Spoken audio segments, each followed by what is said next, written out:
Welcome back to Grammar Fundamentals for the SAT. This is Chapter 3, Lesson 22.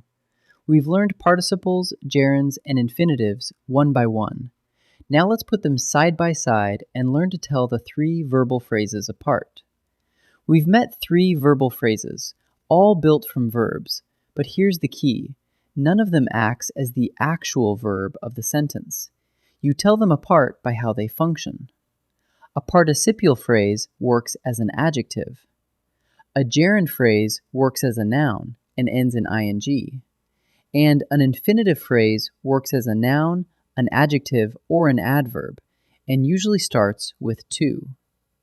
Three verbals, three signatures, and the secret is always function. One reminder that ties this to sentence structure. A verbal is never the main verb of a sentence. Running fast, by itself, is just a fragment. There's no real verb, so it isn't a complete sentence. But add a true verb, running fast, she won, and now won is the main verb, while running fast is just a participial phrase describing she. So no matter how verb-like a verbal looks, every sentence still needs a real working verb of its own.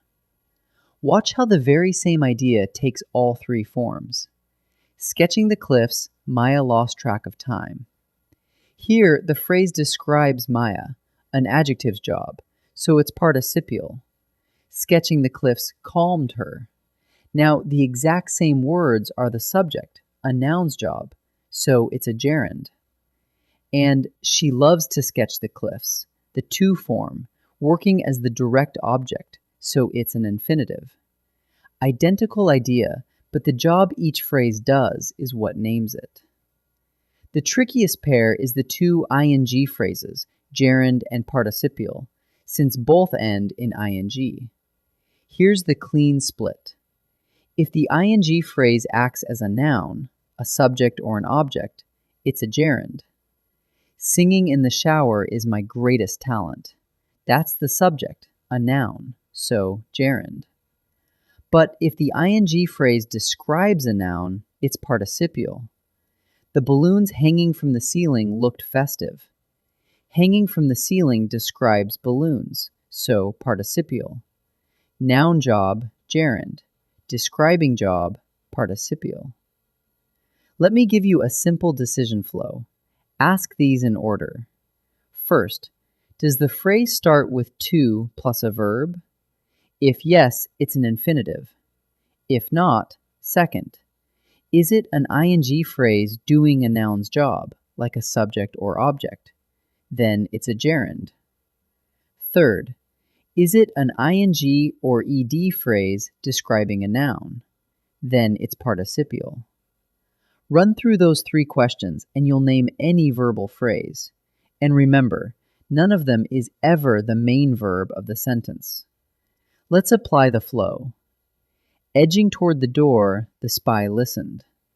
Does it start with to plus a verb? No. Is the ing phrase doing a noun's job, a subject or object? No. Does it describe a noun? Yes. Edging toward the door describes the spy, telling which spy. So it's a participial phrase. The decision flow lands it cleanly. Let's practice.